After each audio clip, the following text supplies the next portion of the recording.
The following podcast is brought to you on behalf of the Saracen Supporters Association and is not an official product of Saracens Limited. Views expressed on the Fezcast are those of the individuals and do not necessarily reflect the official policy or position of Saracens Limited, the Saracen Supporters Association, Saracens Mavericks, or any other entity. The Fezcast is designed to be inclusive for the whole Saracens family, however occasional adult content may evade the censoring robots, so discretion is advised. Content provided voluntarily by our guests and contributors are of their own opinion, which may change over time and should not be taken as fact, particularly as the podcast hosts are regularly talking drivel anyway. If you've got some drivel of your own you'd like to share, you can find us on Twitter and Instagram at Fezcast_SSA. You can search Facebook for the Fezcast, or you can email fezcast.ssa@outlook.com. It's the Fezcast with Matt Bartlett and Jez Denson in association with the Saracen Supporters Association.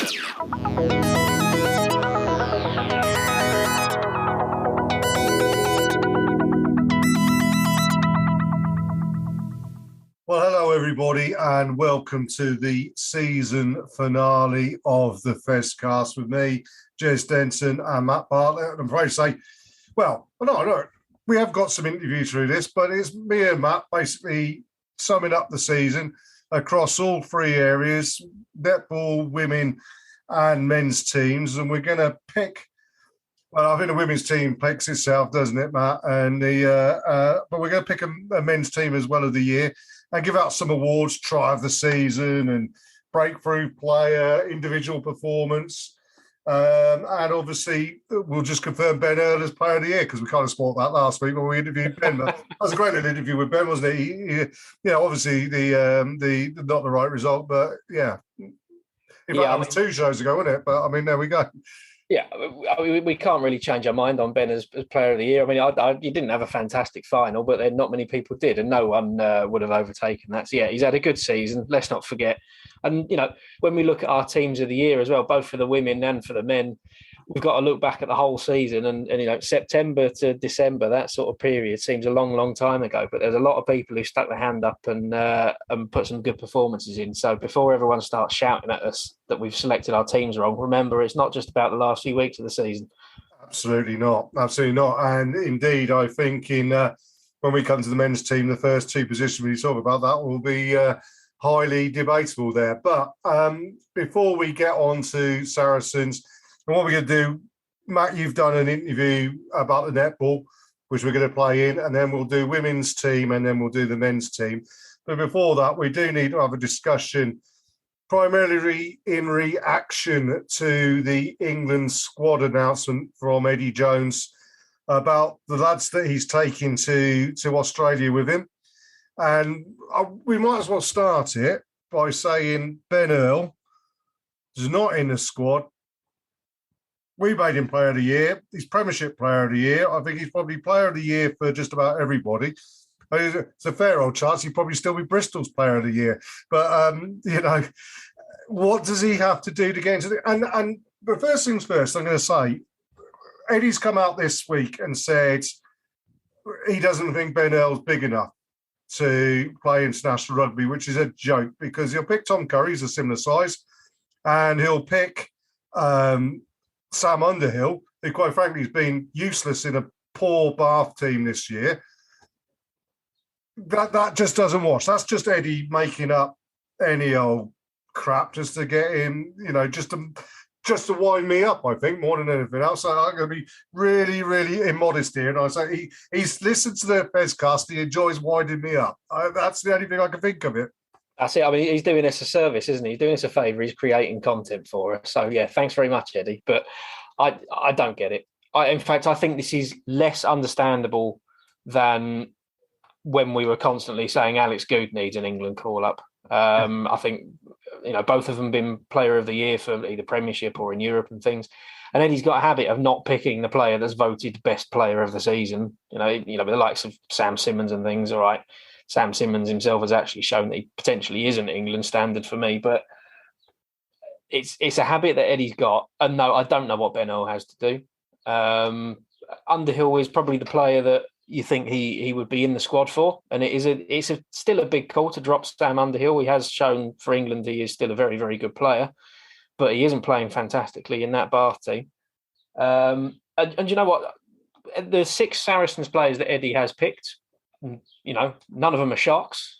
We're dead chuffed with all 6 of them. But I think, to be honest, if Eddie had picked Ben Earl and not Nick Ezekwe, I don't think we'd be having this conversation about Nick. We'd be saying unlucky, but there's plenty of other players in the squad. Although Charlie Yules is there, so but yeah. Yeah, I mean, it does. It always makes me laugh. I mean, so I've made a correlation with football. It's like, you look at certain players that they play at a small club. I'm a West Ham supporter, so Jared Bowen has had to spend yonks and yonks and yonks and playing brilliantly. If he was playing for Liverpool or Manchester City, he'd be in that squad straight away for England. It's almost the reverse with Eddie, that he will purposely go out and pick players who are playing at not small clubs, but underperforming clubs, who are underperforming for those clubs, and pick them and put them in. Or he'll continue to pick Manu Tuilagi, despite the fact that bloke's only got an eighth of a leg, and can't stay fit. And you just wonder what goes through his psyche, what's going through his mind. I can only assume it's because Clive Wood was gone out and said that Ben Earl should go or something like that, or Lawrence Eladio mentioned or something. It will just go totally against them. But yeah, look, we got that one off our chest. That's a little rant we've got there.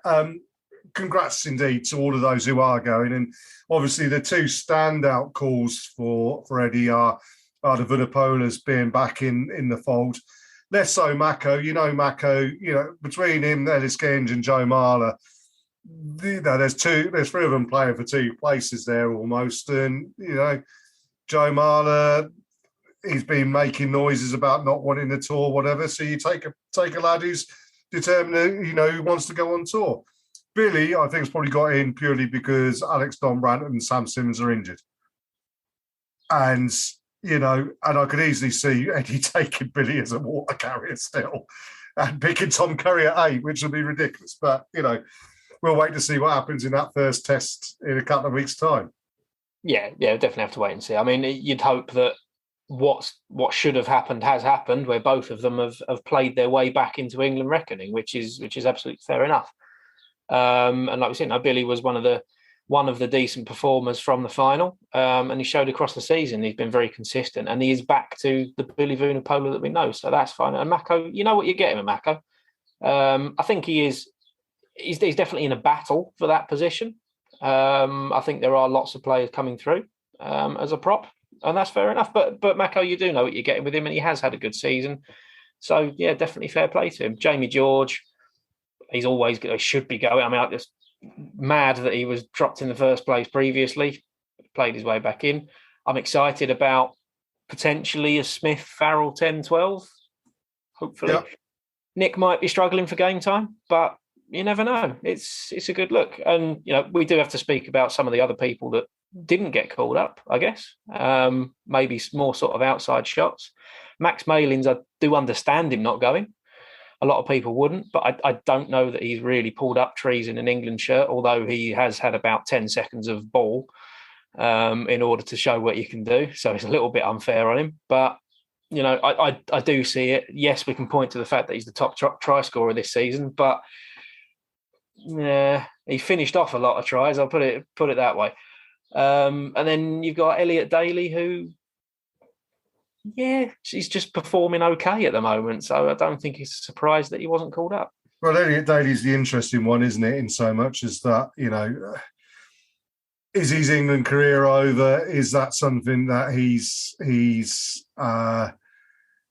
not going to be in Eddie's plans? I mean, he is a senior player now, and if you're not going on this tour with the World Cup looming, does that send you a message that perhaps he's not going to be there or thereabouts? So Eddie's definitely got ideas in place, which does then put the question in, Elliot Daly is a player who's out of contract this year, is he not?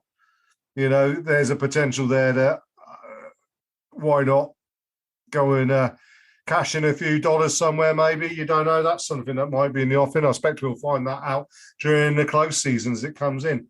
Yeah, I mean, next summer is, we sort of discussed it quickly before we start recording. Next summer, the majority of our squad over the next year needs to sign a new contract. And now with the salary cap dropping, There's a lot of players that need to renegotiate, and you do get credit for players playing for England. And if the likes of Elliot Daly are on the outside of England shots, then their value to us drops a bit. So he can't command the wage that he probably wants, potentially. So yeah, he could be one that we'd be sad to lose. But we are getting ahead of ourselves. It's a year off. Yeah, we'll enjoy the end of this season. Absolutely, and we do need to speak about the other international call-ups as well. Andy Christie's off with Scotland to Argentina.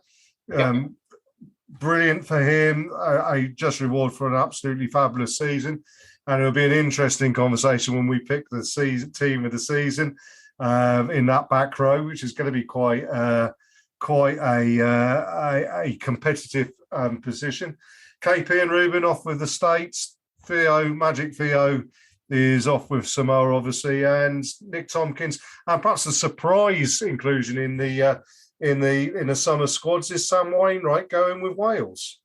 Yeah, Wales have clearly got some injury problems, but Sam Wainwright. When we signed him 2 or 3 years ago now, there were a lot of teams that wanted to have a look at him. And I think he was always coming to London. I think that it was Harlequins and London Irish that were the other teams that were sort of rumoured with it. And he hasn't really had a lot of game time for us. He's had a bit of cup time. By all accounts, his loan spell at Ampthill this year, he's really impressed for them. And he has been trusted with a spot on the bench quite a lot.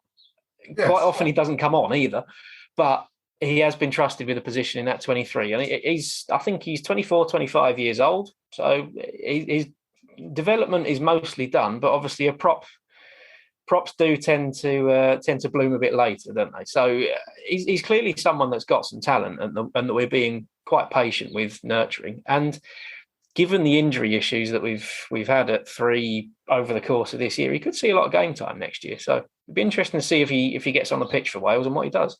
Absolutely. Well, before we move on into the main bones, though, there's another thing we need to get off our chest, shall we say, following the final, and that's the citing of Ali Davis for his tackle. Now, I do want to discuss this because there's a point I need to make about this one, and it's something I've been making on social media. Made that mistake, Matt. I know you keep telling me I shouldn't do it, but I have a couple of drinks, and you just think, I could get onto this one, but Ali Davis has been cited for his tackle. Now, fair dues.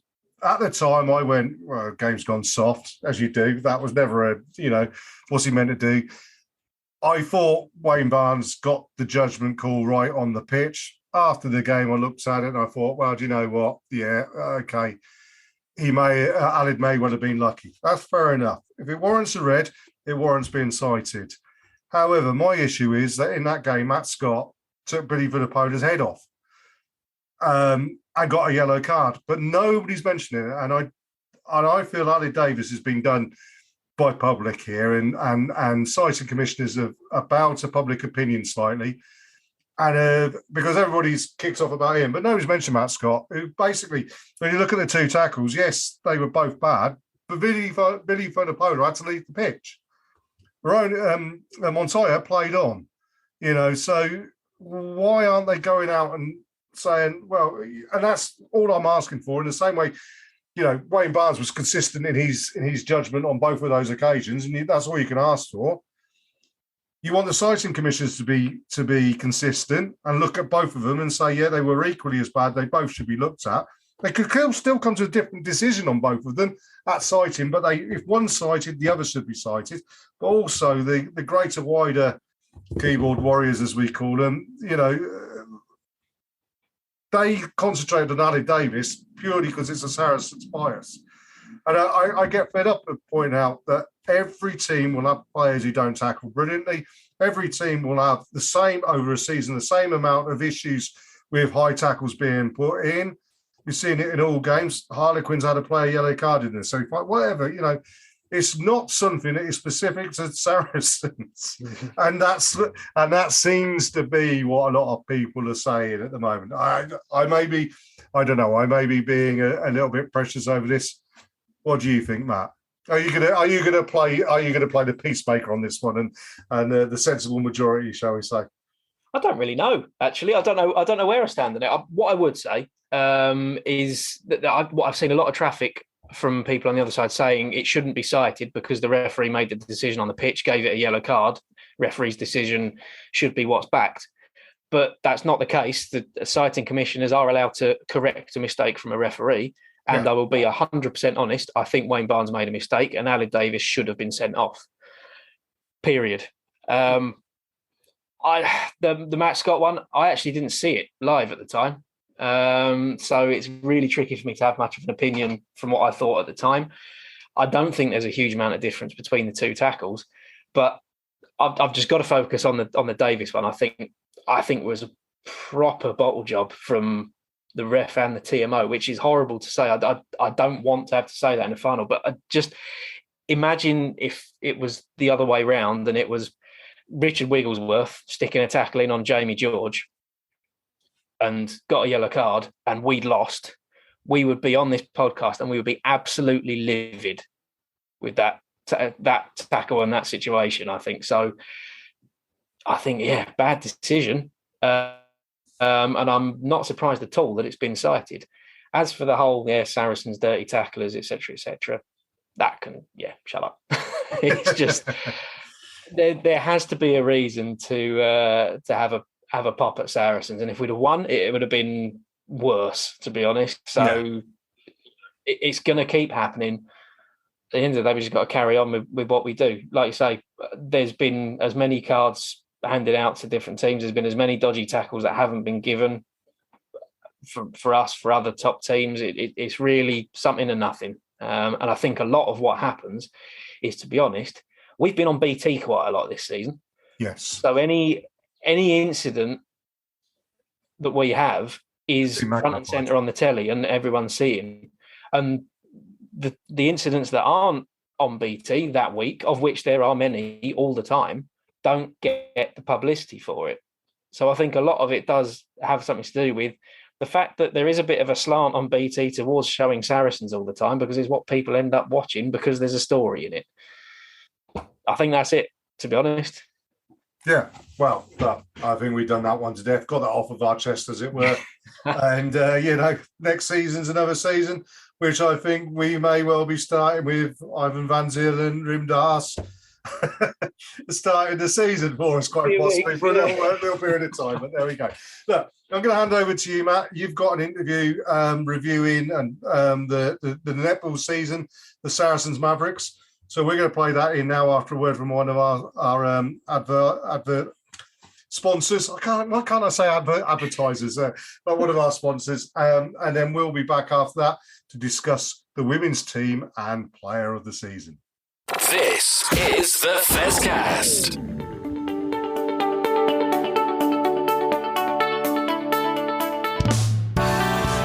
Hi, I'm Alex Loonton, and I'm a Looseheads ambassador. I'm Sydney Gregson, and I'm a Looseheads ambassador.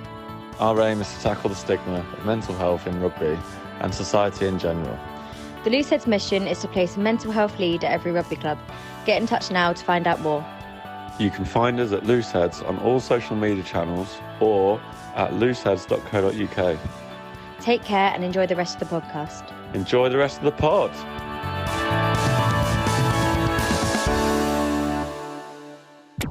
You're listening to the Fezcast.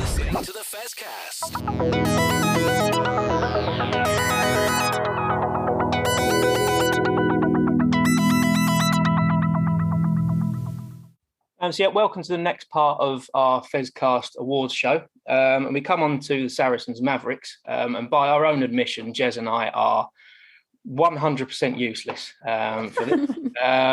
Between us, we've probably watched 2 or 3 matches this season, so we're not qualified to hand out awards. So delighted to say we've got Lucy G, Lucy P from the QtrTime Podcast, fantastic netball podcast covering the whole of the VNSL and netball around the world. So Lucy's, thank you very much for joining me. Oh, thanks for having us. No problem at all. So you will be our experts for the awards for this season. So no pressure at all. But first, obviously, we do need to discuss the Mavericks season as a whole. It has been an interesting one. I've read about most of it rather than watched most of it, but I was at the London Pulse match at the start of the season. which definitely piqued my interest in netball. A very exciting match. Very pleased to be there. But it did seem like that was the peak of the season, or certainly the first 3 quarters of that match were the peak of the season. It did turn into a bit of chaos for the last of it. But just before we get on to the changes in management that'll be going on for next year, what are your thoughts on the season as a whole for the Mavericks? Well, I think it's been a bit of a series of unfortunate injuries, to be honest with you. I mean, we had Jamila McCarthy was out quite early on. Temelisi Fakahakatau came over and then was injured. Razia Koshi was injured. You know, we had Kadeen ending up in goalkeeper by the end of the season. And also Ina Marie Venter out for a number of weeks, and Gabby Marshall coming back from injury at the start of the season as well. So that's a really big part of your core starting 7 who've been in and out, and lots of positional changes. So I think it kind of makes sense that they had a bit of a turbulent season when you take into account all that was going on behind the scenes. I guess disappointing to finish in 5th, given they were in the top 4 for quite a large part of the season.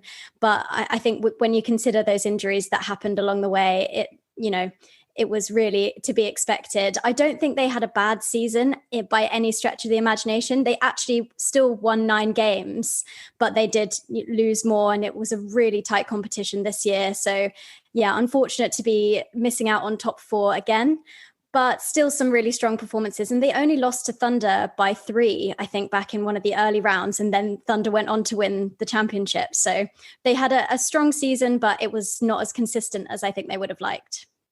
Yeah, and I think this lack of consistency is the same problem that we have with Mavs year on year. For the last sort of 4 or 5 years in particular, that's been the key takeaway from their season at the end each time. So, what needs to change in order for them to be able to find that consistency and to live up to the potential that we know they have? Because you look at that squad they had this year, it's like star name, star name, star name. So what is it that's preventing them from being able to reach their full potential?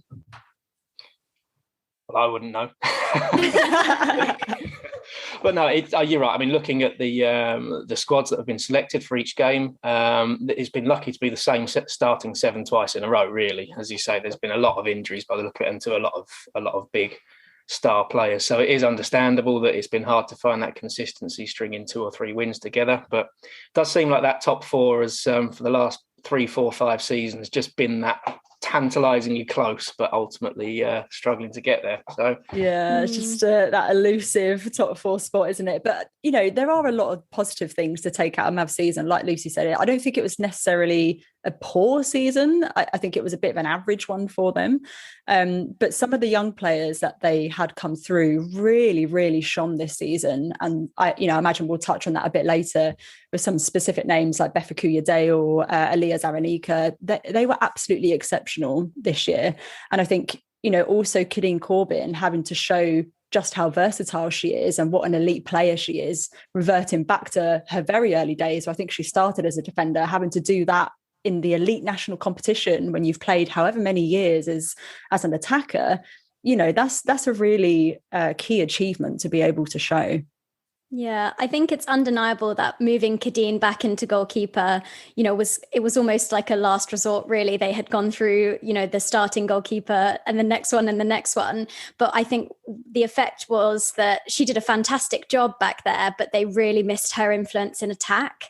So that meant that then the attacking line wasn't as smooth and as slick. And against some of the defenses that we've got in our league, you just can't have that. You have to be really on it and really well drilled. And I think they just exposed a few holes in that attacking end, and then plus Ina Marie Venter out as well, for all those weeks, that she's a complete rock at the front there for Mavericks. So that was really disappointing as well. Yeah, and I think, Chloe Essam had the opportunity, I suppose, to own that goal attack bib when Kadeen moved back to goalkeeper. But because Ina Marie Venter was also out, and then you had Britt Clark in goal shooter, that was a very inexperienced attacking end. And I don't think that Chloe Essam in particular has had her strongest season at all. She had a really good, strong season last year.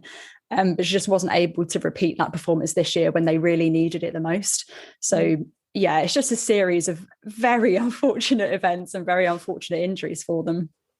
Yeah, so there's a lot of factors there that have obviously led to missing out on the top four again. But unfortunately, sort of the ultimate price of that is Kat Ratnapala now leaving after 5 years, I think it is in charge there. And Kat's someone that I think actually is still our most frequent guest on our show. She always seems to be very keen to come on and talk to us, and thankfully did, because obviously she was able to give us the first-hand expert's opinion of exactly what was going on. And her passion for netball and her just drive for that team was absolutely fantastic to see. So we are pretty gutted, really, that she's been let go. It doesn't actually sound like an entirely mutual decision, unfortunately, but that is the change that's been made. I mean, what do you see next for Kat? I mean, surely there's people crying out for her to join the team somewhere. Yeah, I mean, I actually wondered, I said to Luce a little while ago, I did wonder if she'd move to Stars. And, they've just closed the recruitment for their head coach, I believe. They haven't announced who their new coach is. But like Tracy Neville said on Twitter a few weeks ago, it would be absolutely devastating to lose that amount of experience and netball knowledge from our game. So I really do hope that she can be retained somewhere, if not the Stars head coach, then maybe an assistant coach at a franchise. But I actually think that, not that she's been unlucky, because it has been a string of that 5th place position, but I think she's a little bit unlucky this year because of all the injuries. And if she hadn't have had those kind of underperformances for the last 3, 4, 5 seasons, then I think she actually would have been given another crack at it for next year. But because this year has followed, however many years of 5th place, it was a little bit inevitable, for me at least, that a significant change would have to be made. And unfortunately for Kat, that means that she's been forced to move on. So yeah, hopefully we'll see her on a court somewhere at least. Yeah, I really agree with that. I think it would be such a shame to lose her expertise, but I think you've got to think as well about the other teams that have been competing. So London Pulse had a whole bunch of new players and really just set the league on fire this year.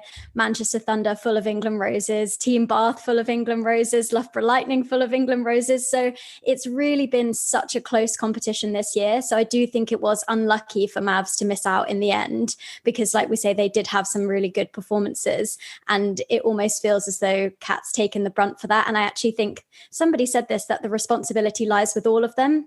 I think it might have been Tamsin actually, when we spoke to her a couple of weeks ago. She said that you can't just have a sort of scapegoat in that way, because it's a responsibility that falls to everyone in the team, the management, the players, everyone behind the scenes as well, to ensure that the team is as successful as it can be on paper. And I suppose that's why, really, that Tamsin's been brought in, having mentioned her name, as the head of strategic performance. I'm really, really intrigued to see what she can do with that behind the scenes kind of area and how that translates on court. But you're absolutely right. I do think it's a collective responsibility. And I think particularly in previous years, I think some of the players in particular haven't really stepped up to the plate and taken ownership of their role. So I'm also intrigued to see whether Camilla now as head coach continues to back the squad that she's got and have a go with her in the head coach role, or if she's going to start fresh and just, completely bring in a whole new team. It's just so exciting.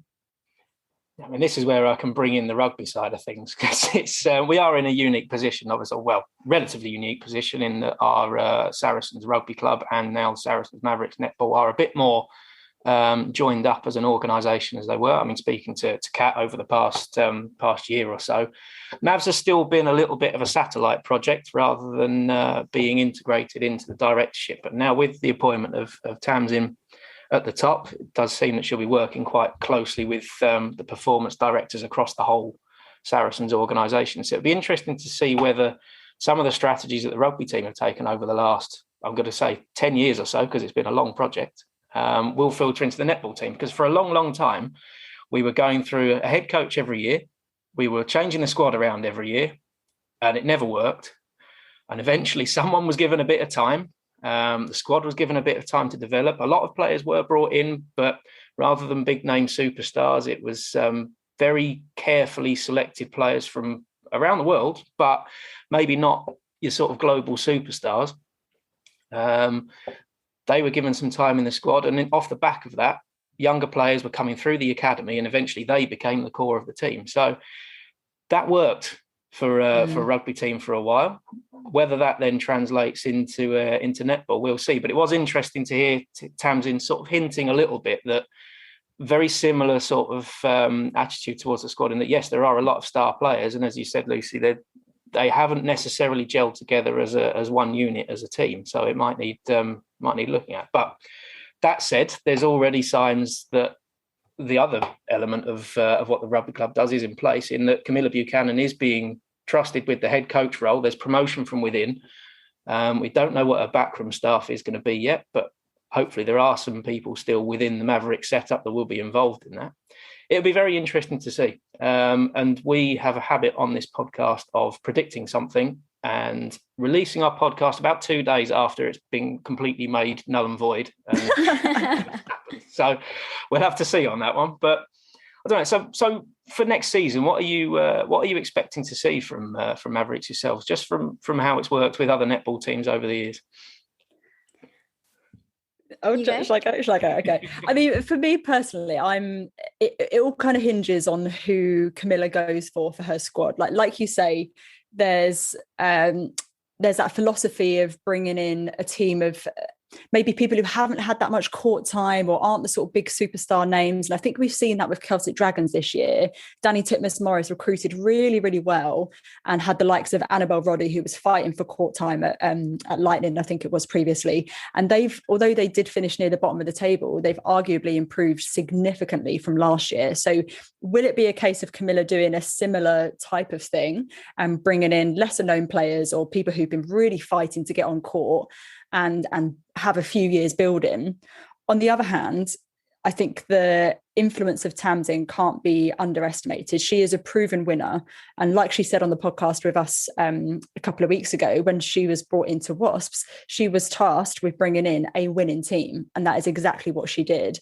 And although she won't be in charge, I'm assuming she won't be in charge of recruitment, that'll be Camilla's bag, her influence, I think, will be pretty significant. So it's kind of hard to say without a bit more info and seeing at least a couple of names that have been signed, but we've got such a long signing period as well that we've got a long time to wait. I don't know, Lise, what do you think? Yeah, we're all sort of on tenterhooks, I think, to see who they will sign. And I think as soon as we start to get a few of those names in, we'll start to see what direction they're going in. But I do think with so many head coaches in the league moving this season, that there will be a lot of shakeups in terms of player movements. We already know a few people are heading down under to play there from Manchester Thunder. So there's gaps opening up there in a championship side. You know, is that going to tempt some people who want to be playing in a winning combination, especially leading into the Netball World Cup next year? You've got to think about who's looking for their roses prospects here and who wants to follow this coach there. So it's really too early to say how it will go for Mavericks, but I think that they need to be in the top four to keep any sort of club kind of pride or morale going. They need to have a really successful season next year, or they need to go back to basics and have a building season, but everyone knows where they are in that kind of cycle. I think it's kind of 3-year cycles. We sort of 3 or 4 years we go in netball. So are they going to keep building on this group, or are they going to go back to the drawing board will be the main question. I hope there's a big shake-up. I do actually think, I really think it would be good for Mavs to just completely start fresh and craft an entirely new team. But yeah, we'll just have to wait and see. Maybe I'll come back to you in 6 months on that one. Yeah, I do, yeah.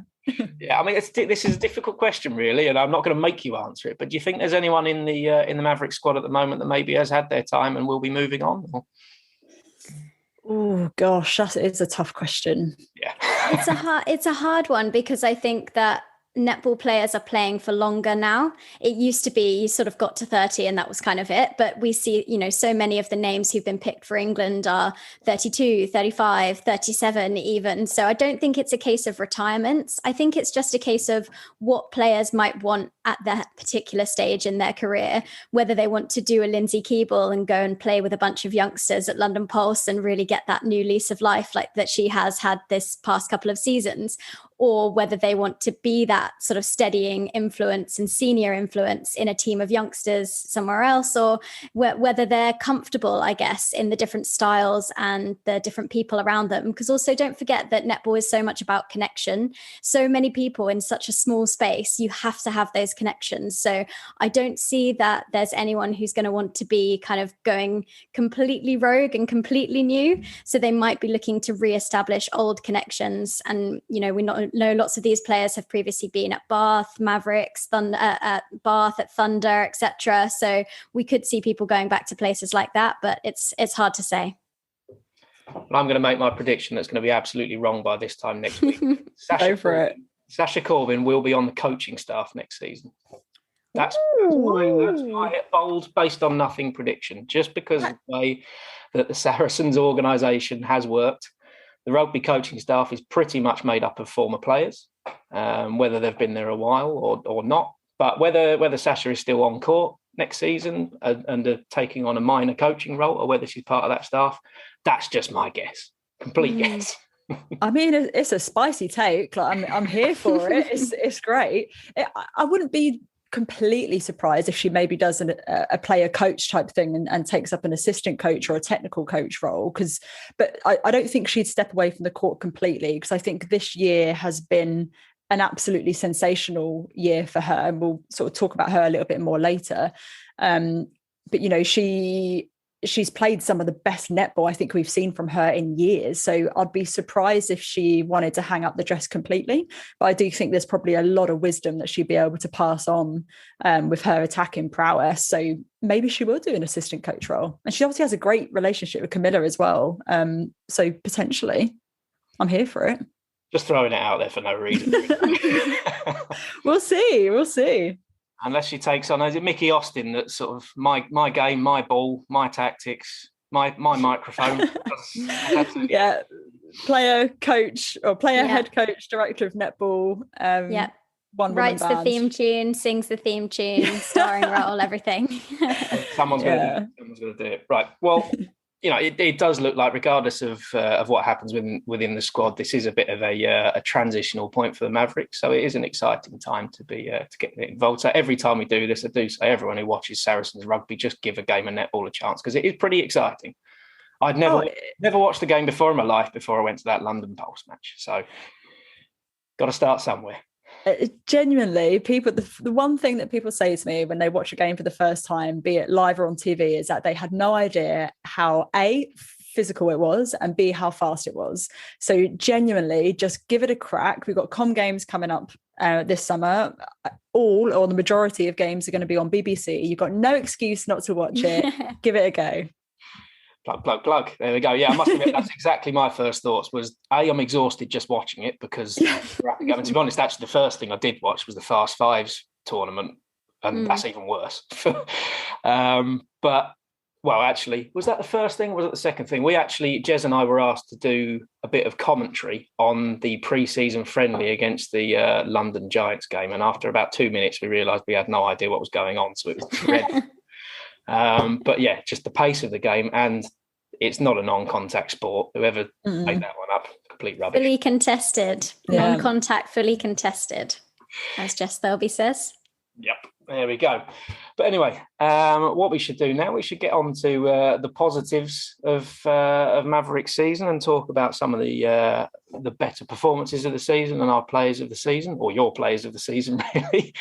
So I think the first thing to do is actually to talk about some of the younger players, because we've discussed what might happen in the squad over the next couple of years, but I think from what it looks like, certainly there are a lot of good young players being developed in that squad. A lot of them have had perhaps more of a chance than they may be expected to. People like Britt Clark and even Bella Bayliss coming into the side at age 9 or whatever she is. There's a lot of talent in there, and other players who have been pretty much a constant feature in that squad this season. So, in terms of the young players, who stood out for you guys? Well, I think I would have to say that Aliyah Zaranika has had an incredible season. She is so dynamic, so athletic. Her read of the game is incredible. And I think that she's just had a massive impact every time that she has come on court. She started off in that wing defense position, and it was kind of a battle between her and Gabby Marshall for that position. And I think, that's really credit to her for being able to go toe for toe with someone like Gabby Marshall and with her level of experience, who's been in and around the England setup for a number of years. I think Aliyah has a very, very bright future ahead of her. I've loved watching her in combination with Jodie Gibson on that line. I just think the way that they play is so incredible, and just that dynamic athleticism is just, you always want to see it. So yeah, I definitely would say her. Yeah. Hands down agree. I think she's been absolutely sensational, and not only her read of the play but also her closing speed. It reminds me a little bit of Vicky Oyosola. Like, the pair of them have exceptional closing speed. She just comes out of nowhere, like the bullet train. She's absolutely incredible. So yeah, she is without a doubt our young player of the season for sure.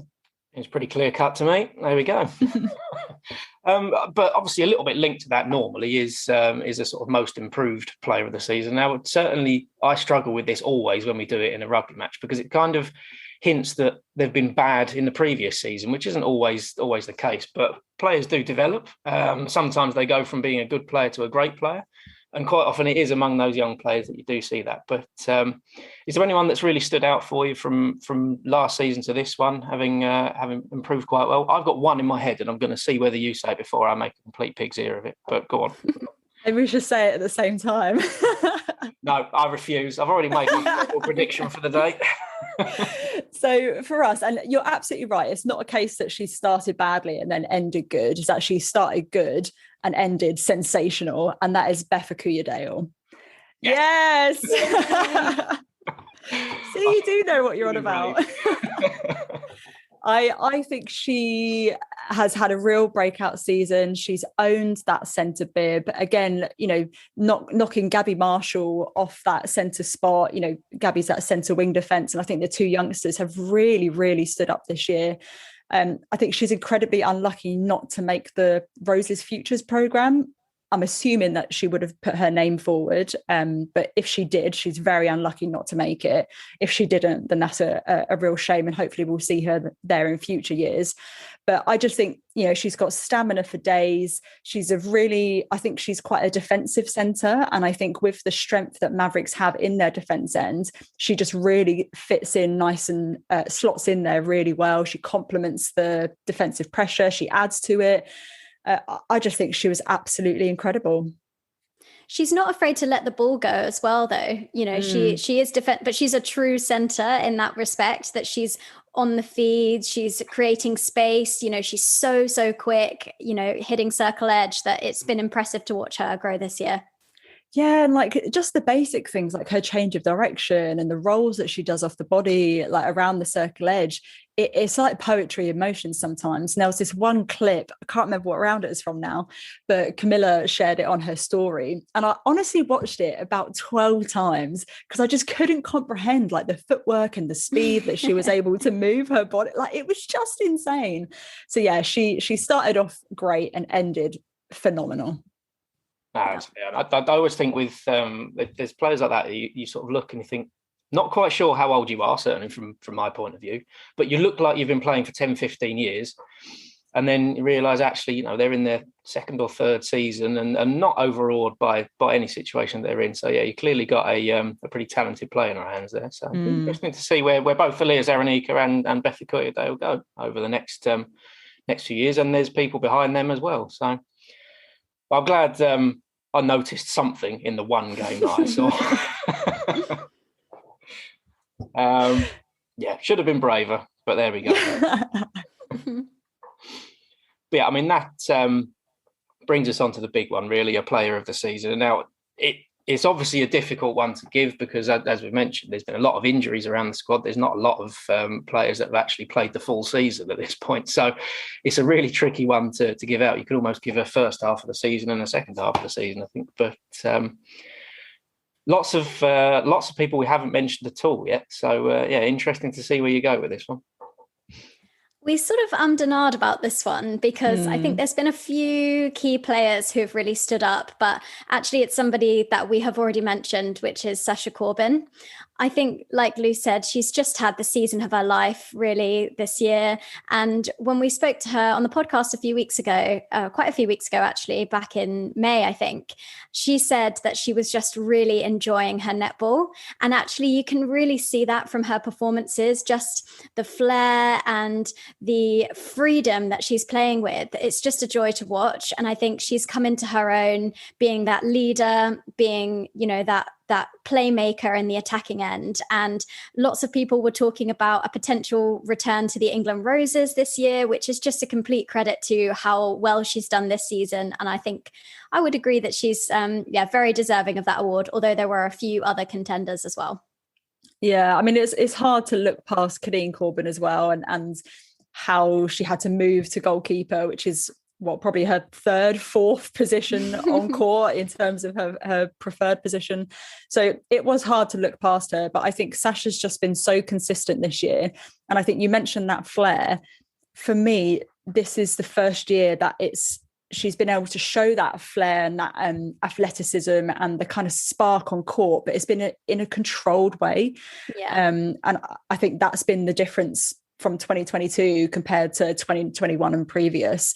So yeah, some of the best netball of her career, and I think it's very well deserved. Fair play. I'm looking forward to her completely giving up netball and being on the coaching staff. Totally logical. We'll see. I mean, if that does happen, I'll be straight on the phone and I'll be getting my pundits role on. But no, it does look like she's had a fantastic season. Regardless of what she does next year, she'll be in some form of leadership role, and it's valuable experience really for any team that she's playing for. And hopefully, I think it's still Mavericks, to be fair. But there we go. Kadeen Corbin's an interesting one because, like I say, she's played in 3 or 4 different positions.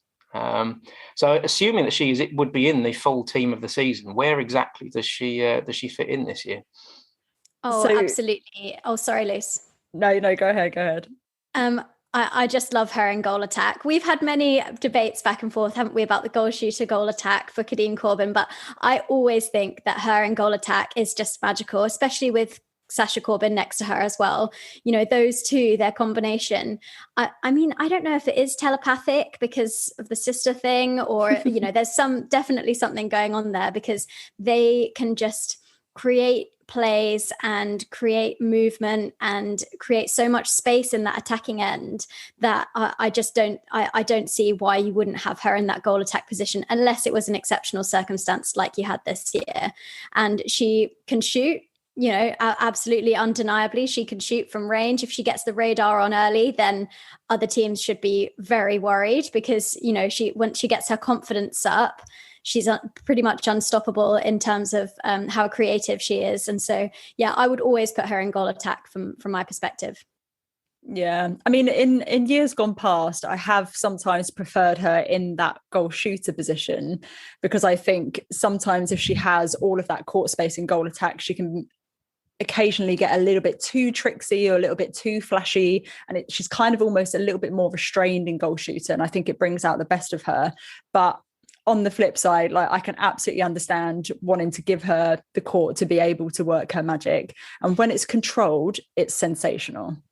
And I think as well, giving her that extra third, if she's running out in goal attack, you also get her defensive pressure through the midcourt. So that's another thing that helps to slow the ball down if turnovers do happen in the attacking end. She's always getting tips and intercepts, wherever she is on the court. So that's what I would say. Yeah. Seems fair to me. So that's we've got 4 out of 7 there, I think, haven't we? So what have we got left? Goalkeeper, goal shooter, goal defence as well, I think. So who else fits into that team of the year? So goal shooter, although Britt Clark did a great job when she was called upon, we have actually gone for Venter. Because despite the injuries that she had, when she was on court, she absolutely shoots the lights out. She shoots from range as well. She's a really tall player, so she can be that target, but she's also got some pretty fancy footwork, so she can move around. And I think, towards the start of the season, when we did have Corbin in goal attack and her in goal shooter, they were building a really, really lovely partnership. So we've gone for Venter in that goal shooter, Kadeen Corbin goal attack, Sasha Corbin, obviously wing attack. As we mentioned, Beffa Dale in that centre bib, Aliyah Zaranika in wing defence. Goal defence is no one can take this off of her. It's got to be Jodie Gibson. Again, she was another strong contender for Player of the Year, actually, from my perspective. She's been fantastic. Yeah, absolutely. And I think if she had put herself forward for the Roses programme, I would have said hands down that she would have got in, because, again, she's playing some of the best netball in her life. And it's just a shame that, we know that she didn't put herself forward because she's still rehabbing and she isn't quite there with her knees yet. But she's just playing incredible netball. And so goalkeeper, we have also gone for Quashie, because before her injury, so unlucky, man, these guys. But yeah, before her injury, she was just playing great. And her partnership with Gibson was one of the best in the entire league. The only ones who are really rivaling them, I think, were Pulse, potentially. Mm. Yeah. And the thing with Quashie is she just puts the fear of God in anyone. Like if you're an opposition player coming down the court and you're looking in and you see a Rajia Quashie in there, you do not want to put that ball in over her head. So it's really that amazing presence that she had. And like you said, the partnership as well. I really, really hope she's back in time for next season, because I think in terms of her World Cup prospects, that will be a really important build up. So we'll have to wait and see how she gets on in her rehab. Yeah, 100%, especially with the likes of Alice Harvey. She's had a stonker season as well. She is knocking. So yeah, and Quashie's not the tallest defender either, but she's like Fumi Fidoji. She's got great elevation, and she's just terrifying to come up against. It's one of the first things that I said, having watched a couple of games of netball and speaking to Kat Rantapala, was that it looks like Raz Quashie sort of lives half a second ahead of everyone else. That sort of anticipation of where the ball is. I don't understand how people can be that agile and anticipate that well what's happening. So yeah, she's clearly a talent, and it'd be nice for her to have an injury-free season at some point. It seems like 2 or 3 years have been pretty ropey for her, but... Yeah, she lives in her own time zone, that's for sure. It's the Quashie meantime. There we are. If we could live in that, it'd be perfect, wouldn't it? But, so that's our team of the year. Guys, we've got 3 minutes. Anything else you would like to bring up while we're here?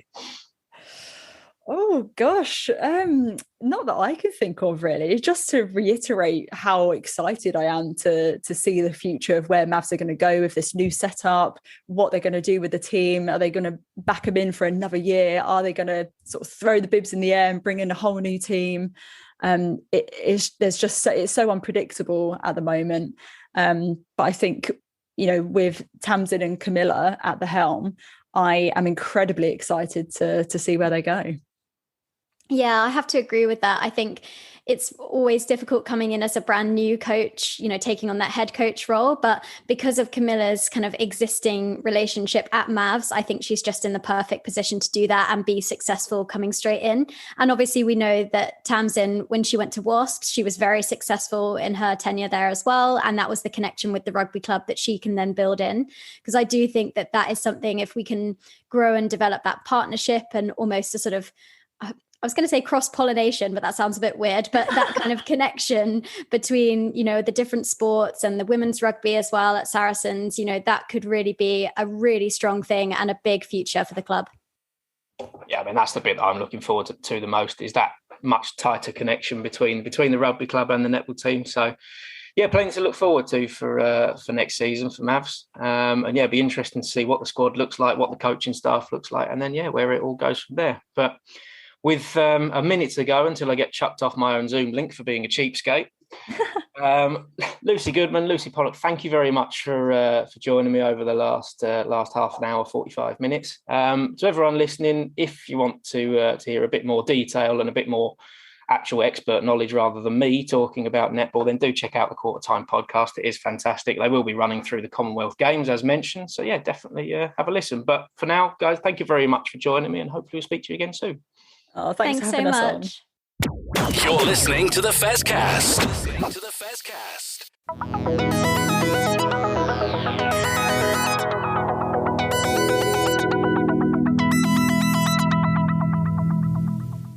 that was a fascinating interview there, Matt, and some bold predictions from you there. I mean, you're going Billy Big Balls there, I think, on some of that, Matt. Well done to you. But thank you to Lucy and Lucy from the QtrTime Podcast. That was fascinating. I really enjoyed that. So, yeah, give it a few months and we'll see how much egg you got on your face, Matt. Well, look, when you're faced with two people that genuinely know what they're talking about and you're just sitting there like a lemon trying to think of something to say, you've got to go in and say something bold.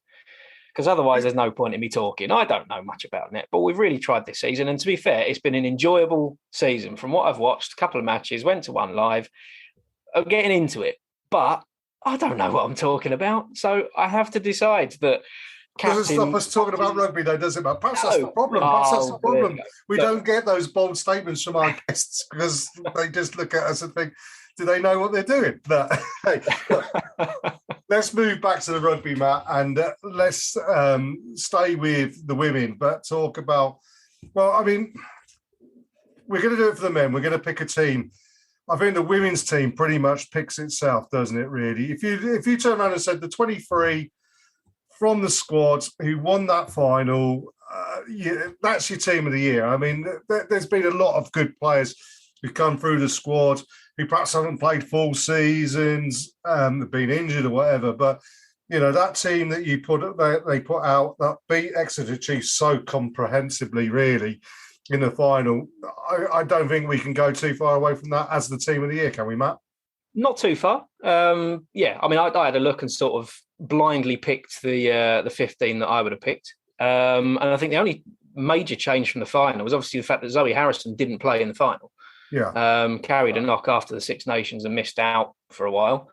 So I think she'd come into the back line. I mean, it's really tricky from that lineup in the final, who you actually pick to drop for her. And unfortunately, probably Cara Wardle, to be honest, who started at centre, and you shuffle round and you stick Holly Aitchison in the centres alongside Kelter, and Harrison plays fly half. But that's very harsh on Cara Wardle. And then possibly you sort of look back a little bit on the rest of the season, and before she picked up a horrific injury, Georgia Evans was playing fantastically well at the start of the season, and into January, February, whenever it was, when her arm just got shattered into a million pieces, and she managed to come back and was on the bench for the final. So yeah, I think she's probably in the back row for me. Can't really drop Marley Packer, Poppy Cleal, Vicky Fleetwood out of a back row. So yeah, well, I mean, Poppy's obviously, and we will discuss this because I've got 4 names written down. And actually, I saw Rugby Saracens on Twitter, had put their and I haven't even picked Holly Aitchison, who got their Player of the Year, who again had another great season, stepped up into that fly half role with Zoe's injury, and did brilliantly well. But I think the 4 players that we need to mention, we'll start with the backs. Aliv Kelter, brilliant, absolutely fantastic season, hard running, great kicking, did everything. And in the final, she really impressed Sharon, my wife, who was there, who hadn't been to any women's games before or watched too much. She really impressed Sharon, and she had a great season, didn't she? She did, yeah. And it's hard to forget, actually, that she only turned up in January. Yeah. But slotted in and just showed world-class talent straight away. And I think possibly made the difference for us over the course of the season quite a lot. We might not even have finished top without some of her influence, actually, because we were struggling with injuries at one point. And there were some very close matches. So, yeah, she had a fantastic half a season for us. Yeah, absolutely. Now, we're going to move into the forwards for the other 3 players. Going to start with 2 superstars, and these guys get all the plaudits. One's been a guest on the Fezcast, Marley Packer, Marley Packer, I think, probably should get the award of being Player of the Season. I'm going to make this award now, right? Marley Packer is Player of the Season across the club, men and women, because her standard is up there somewhere. And then it's perhaps a little bit further on from that. She is just outstanding, and she's a lovely girl as well. And brilliant interview with her. She's just got everything completely and utterly right. And when I turn around to you now, and I'll say a comment to you that the greatest player who's ever played the game of rugby is Richard Hill. And I see awful lot of Richard Hill in Marley Packer. And that is me paying Marley Packer the greatest compliment ever. So we're not going to make a Women's Player of the Year, but executive decision from me, because I'm in charge of the recording tonight. Marley Packer is our club Player of the Year across the board. Is that fair enough, Matt? It is. And, I know how much of a pedestal you put Richard Hill on, so paying Marley Packer one of the biggest compliments you can possibly pay her. And now, like you say, professionalism has really taken her game to the next level. And she is absolutely phenomenal. And like we spoke to her about the only thing that's going to stop her is herself when she decides to call it quits, I think. Unless her body fails her and gets a few injuries and packs up, she's got a long, long way to go in the game. And quite rightly, like you say, being a club player of the season across all the teams, I think absolutely quite right. And I know what you're going to come on to now. And I think this is a very, very fair comment, something that we discussed before we started this show on having a Women's Player of the Year. Listen up, everyone, because this does make sense. Well, the second person I'm going to mention is Poppy Cleal, because Poppy's been great. And she come back from England.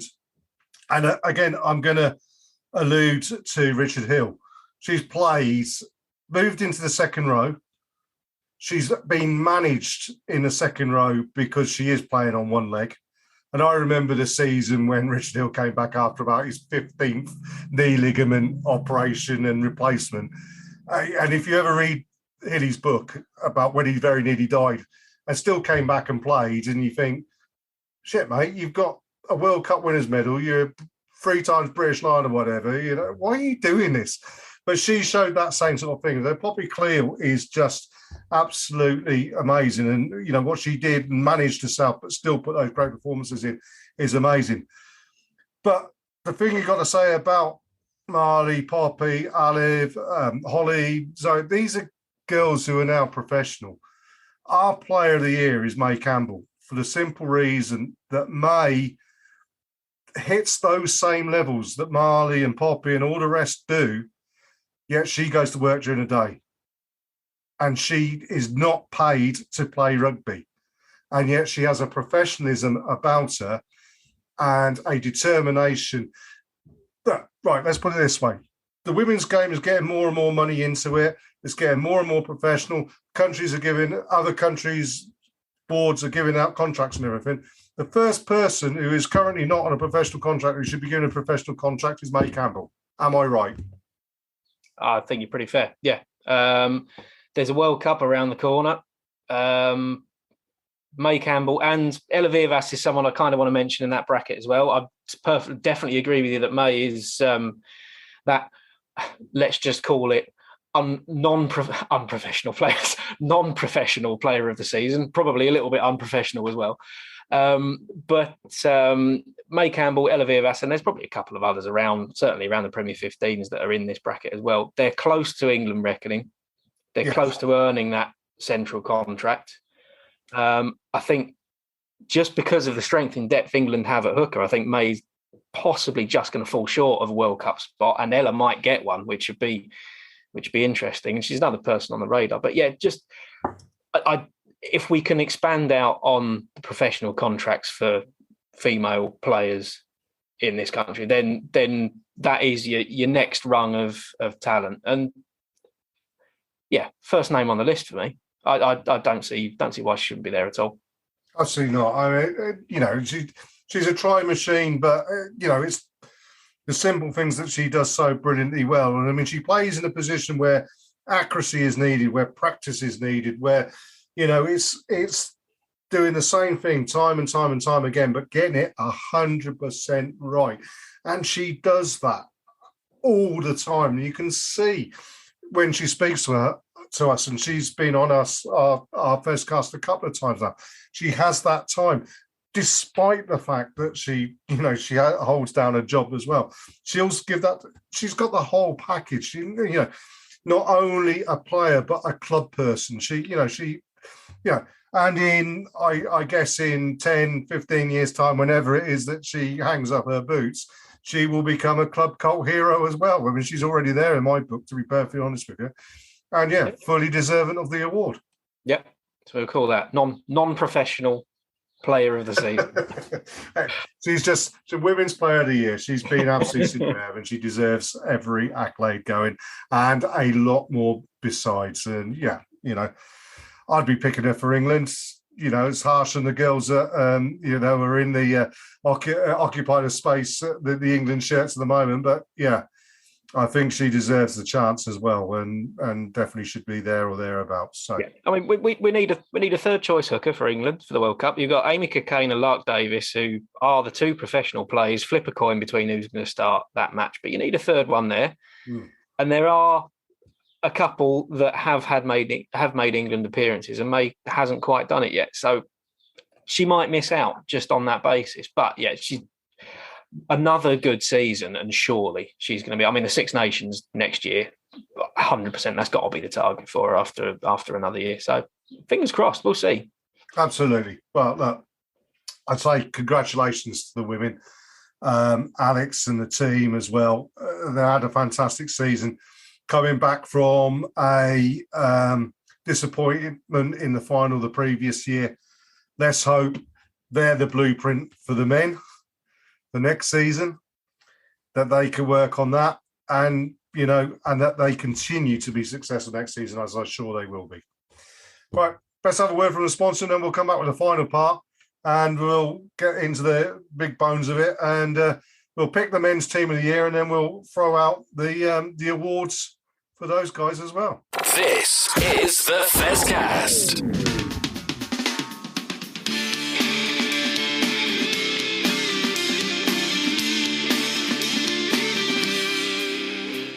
Hi, this is Jez from the Fezcast to tell you about another one of my passions.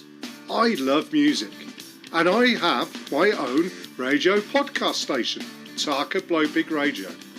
This is the home of great music presented by myself and my friends, be it folk, rock, indie anthems, progressive music, you name it, we've got it covered. So if you want to listen to some great music, tune in to us at mixcloud.com/Tarka Blowpig. You're listening to the Fezcast.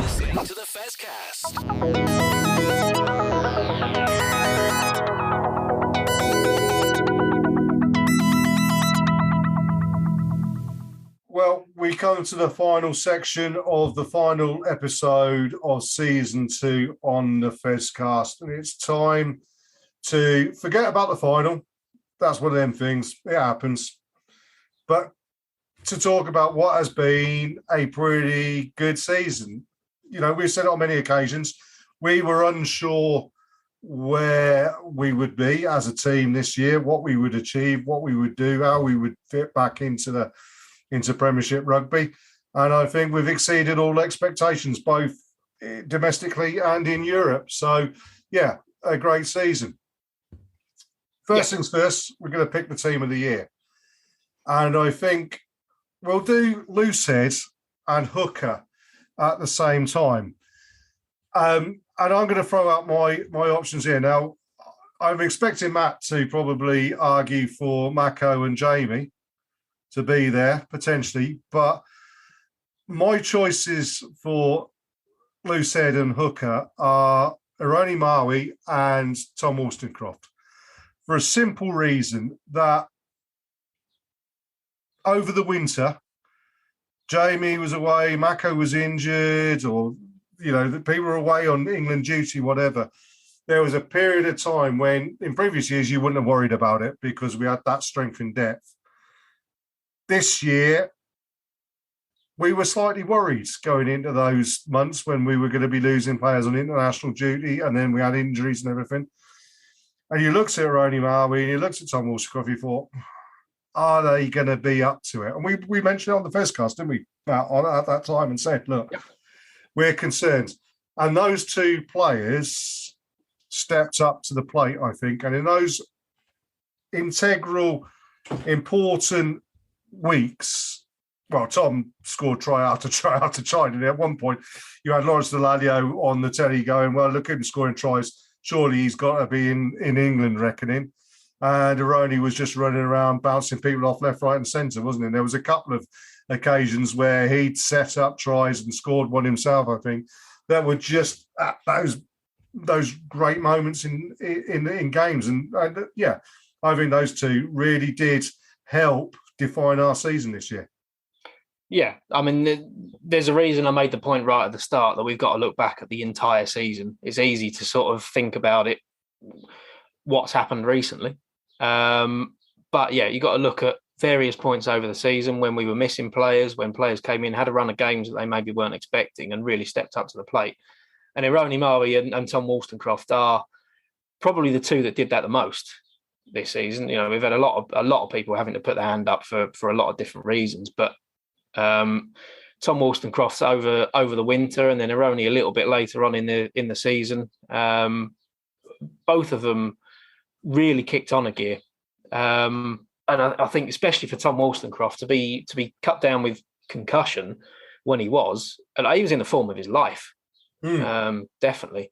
So actually, we're gonna compete a bit over our team of the year, I'm sure. But actually, I am agreeing with you that Tom Wollstonecroft plays the 2 shirt in my team of the year. Now, there's going to be people that have just thrown their phones out their windows and crashed their cars that Jamie George isn't in our team of the year, but he's on the bench. Yeah, absolutely, yeah. You know. But I can't look that spell that Tom Wollstonecroft had when we could have really struggled. Yeah. It was unbelievable. Jamie has been consistent this season, but I actually don't think he's put in the superstar international performances this year that we know he's capable of. He's been brilliant. He's been a great player, but Tom Wollstonecroft has played a spell of games above what Jamie George has done this season.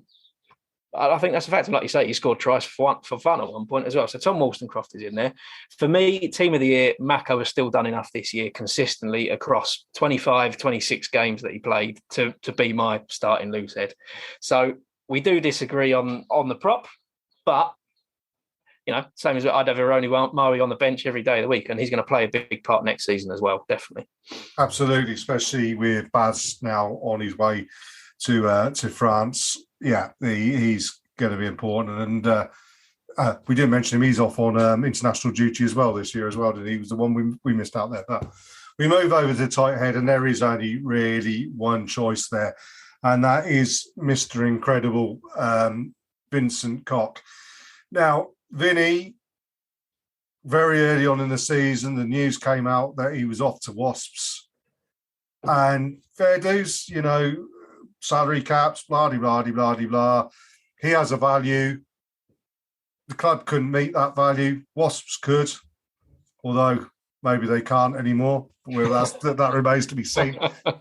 But what you can say about Vinny more than anything else is that guy's a pro. He's a total pro. His level of commitment, his level of performance did not drop, despite the fact that we all knew that he was off at the end of the season. And you just can't argue with that. He has been brilliant this season again, and has proven the fact that right up until the moment he no longer gets a pay packet with Saracens on the top left-hand corner. He is a Saracen through and through. Always will be, once a Saracen, always a Saracen, really. So you can't argue with that. Yeah, there's no way anyone couldn't pick Vinny as the starting tight head. I mean, we've had about 15 that have had to play tight head this season, but Vinny's he's been fantastic, isn't he? Again, he did have an injury himself, but yeah, he's just really, really solid. And actually, the line breaks that he's made this year, unbelievable. Sort of coming off first receiver from either from Davis or Farrell and breaking the line over the last few games. It's not what tight heads do. Yeah.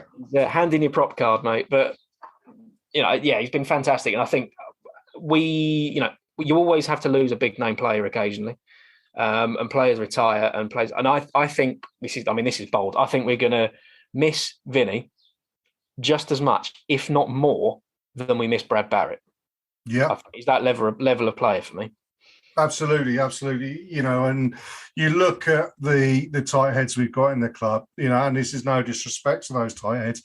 Alec Clary's come from Championship rugby. Christian Judge is being around the Southwest without really imposing himself on any team. There's a question mark over Marco Riccioni and his fitness, and then we've got the lad coming in from Argentina, and let's be honest about it, we always look better with an Argentinian tight head there or thereabouts, So, but none of them are at Vinny's standards, and the fact that Vinny's not first choice for South Africa just tells you how good South Africa are at creating tight head props. But yeah, he's a nail in there. So we move on to the second row, and this is an interesting one because for me there are 3 players to fill 2 positions. And one of those positions is going to be another one of those ones that when you needed him to step up, when others were away on international duty, he did it, despite probably should be underneath a car, repairing it, and he's retired more times than Frank Sinatra, I think, now. And that's Tim Swinson. But Tim Swinson gets my number 4 shirt. Quite simply because, like Tom Wollstonecraft, like Aroni Maui, at a period in time when we needed him to step up, he rolled back the ears and stepped up. Yeah. Tim Swinson does make my team of the year as well. Very, very reliable. And I think it spoke a lot that in the semi-final against Quins, it was a very interesting tactical selection that Tim Swinson was playing and Nick Ezekwe was on the bench. And it worked absolutely perfectly. Tim Swinson grafted away for the first half and well into the second half, doing what he does, which is a lot of that second row grunt work that doesn't get any plaudits, that you don't really see happen, but gets very well recognised by the squad, and then came off. And he's done that consistently this season. And for a player who, like you say, was retired, to play upwards of 20 games across the season, I don't know how many it was, but it speaks measures that, yeah, he should have retired a while ago. He's definitely retiring now, but he's still playing at that level. Unbelievable, really. So, yeah, he's in my team of the year as well in that second row. And like you say, second row and then into the back row, it gets really tricky to slot everyone who's performed well in. So absolutely it does. Well, look, let's go for the number 5 shirt. And it's between Maro and Nick Ezekwe. And both of them have at particular times of the season performed brilliantly. Nick Ezekwe really did win us the semi-final. I think he was the integral, people we'd held on to this, that Nick came on and changed that game, and that, and he's done an awful lot of that this year. He seems to have bulked out a little bit. He's got more of a physical presence about him, and he's becoming more dominant around the park. He's matured in the last couple of years. Perhaps going away to Northampton Saints for a year helped in that way as well. But Maro's Maro. I mean, Maro is a superstar. Maro's problem is he's a superstar. So we expect him to be a 10 out of 10 man of the match performance every time he gets out that field. Unfortunately for Maro, I think the last month he's looked absolutely knackered. He's played an awful lot of rugby, and I'm a bit worried about him going away with England in Australia. I could see him coming back from Australia and the club just turning around to him and saying, have a couple of months off, mate.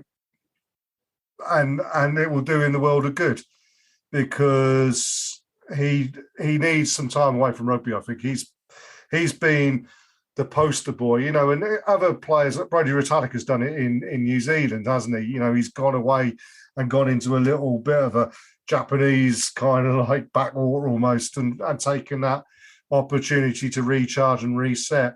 I think Maro could do with doing something slightly similar to that. But, if you were to say Nick or Maro, I think you'd go Maro every time, aren't you? Yeah, so Maro's in the second row, definitely. He has missed a lot of rugby this season for his level. I think the one good thing we have got with the international tours this summer is it's a normal tour, and it does finish a few weeks earlier than the Lions tour did. So he has hopefully got a little bit more of a rest, a little bit more of a pre-season, and hopefully we do sort of see him back to his best if he survives an Eddie Jones tour. Yeah, who knows? Yeah, I mean, I'm going to let you start the next section of it, but I've got both Maro Itoje and Nick Ezekwe in my team of the year. So I've managed to slot them in at the expense of someone else, and you can probably guess who. But I'll let you talk about the next one because Blindside is a really competitive place. Now, the first things to say is at the start of the season, if you were to turn around to me and say, who is going to be your blindside throughout the season, and it's going to be there in the team of the year, I would have said Jackson Ray. And you said, you sure? And I said, yeah, Jackson Ray. I think Jackson has been a great servant for our club. But like we've talked last week after the final about players like Alex Goode and Sean Maitland maybe coming towards that cliff edge, Jackson has been usurped by not just one player, but probably three players in Nick Ezekwe, excuse me, Andy Christie and Theo McFarland. Absolutely 100%. I've picked Theo McFarland purely because he excites the hell out of me. He really does. That boy has got it all. He's very raw, but it's situations where he's leaping like a fullback to win high balls, and then he's throwing out big, massive dummies, and he's carrying the ball in one hand and then knocking people off with the other. The guy is different custard, and yeah, I can understand what you're going to say, Matt. I just see Theo McFarland. I mean, Nick Kennedy's got to take some real credit here for spotting this player and going, he's raw, but he's going to be good. And I mean, I've said it on more than one occasion. I could see him developing into the best number 8 in the world, quite simply. He's got Sergio Prazi's skills plus a little bit extra on top. The boy is special, and he has really, really impressed me. But then Andy Christie's come in and has never let the team down. And Nick Ezekwe, again, has never let the team down and gives you that cover at second row as well, which Theo does as well. It's blindside is a hugely competitive position in that side, and yeah, well done to them. Yeah, I mean, this is probably the hardest position on the pitch to slot someone in, especially once there was even when we were discussing this before we started, we were both even debating whether Maro Itoje gets in our team purely because of the fact that we had to try and fit so many other players into that lineup. And I think we don't really need to discuss 7 and 8 because we've already talked about them on the show. Benno or Billy Vunipola, there's no way they're not in that team. They've probably been our 2 best players of the season. So, like you say, we've got, if we've both got Maro Itoje and Tim Swinson, 4 and 5, then you've got Ezekwe, McFarland, Christie, Jackson Ray. There's a lot to choose from there, and there's a reason that Sean Raffel, even though he's been a fantastic young player for us over a few years, is leaving because he's just not getting into that team. No, at 6 or 7. So it was a very, very difficult choice. This, and like I said, for me, I couldn't not pick Nick Ezekwe. He's been ultra consistent this season, and that's why he gets into that team. Jackson Ray, like you say, I think he's down the pecking order a little bit, and he's he will be the club servant for a lot longer. But he could well be a squad player now. But that said, as soon as he's on the pitch, we'll realise he's still got top class. He's just had a few injury issues and things lately. Yeah. And then you come down to Andy Christie and Theo McFarland, and hard not to pick either of them. Both of them have developed brilliantly over the course of this season. I don't really know why Andy Christie. The only reason Andy Christie isn't in my team is because Nick Ezekwe is. That's the only way I could put it. Andy Christie's been brilliant in the games that he's played. And Theo McFarland is my most improved player of the season by a country mile. Very raw. Took a while to get some game time. Started in the Prem Cup and things, and has ended up playing in the final because he's developed that well. The only reason he hasn't made my team of the year is because for all of the highlights reel that we've had and for the fantastic games that he's played, when it comes down to it in the big crunch matches, he's not been the best player on the park by quite a way. He has gone missing a little bit. And I think it's just that one little bit of his game that he needs to develop is doing the simple stuff, to be honest, and playing well without the big highlights. But he's not far off that team of the year, certainly for me. But there's just that one little bit. He's still a bit raw, and he's developing into a phenomenal player. So he doesn't quite make it in for me. But it's a really harsh call. Absolutely. Well, I mean, yeah, it's a harsh call on all of those players. They've all performed fantastically well. And yeah, I mean, there's the claims that you could move a couple of them over into the open side of number 8. But as you say, Ben Earl, Billy Vunipola have been two standout players for Saracens this year. One's got rewarded with an England call-up again. One should have been rewarded with an England call-up, but has been rewarded by being Premiership Player of the Year as well. And, as I say, Ben Earl's our Player of the Year, so he gets in. So we move to the halfbacks. The interesting one, 9, don't think there's really been a standout candidate there. Ali Davis had the nods. Ivan Van Zyl, I like the look of Ivan. I think he really does give a zip at breakdown time that perhaps Ali isn't quite as quick as, but Ali's, other than the finals, a lot more accurate with his, with the core side of things.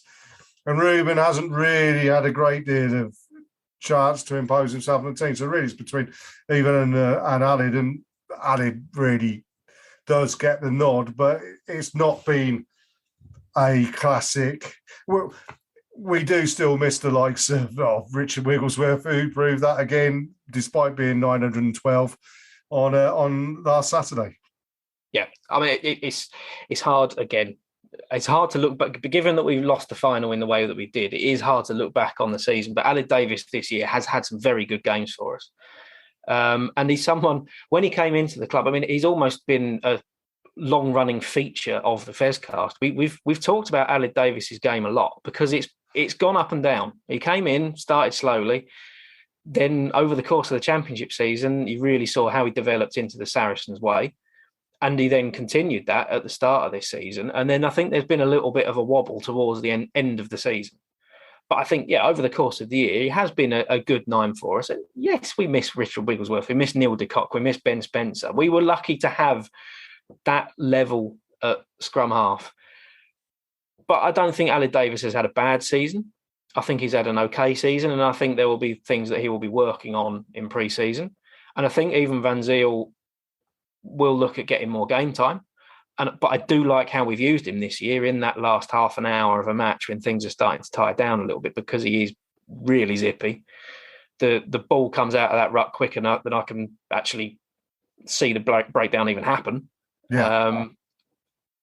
Whether he's the future as a starting 9, because there are areas of his game that need a bit of development, I don't really know. But I think there is.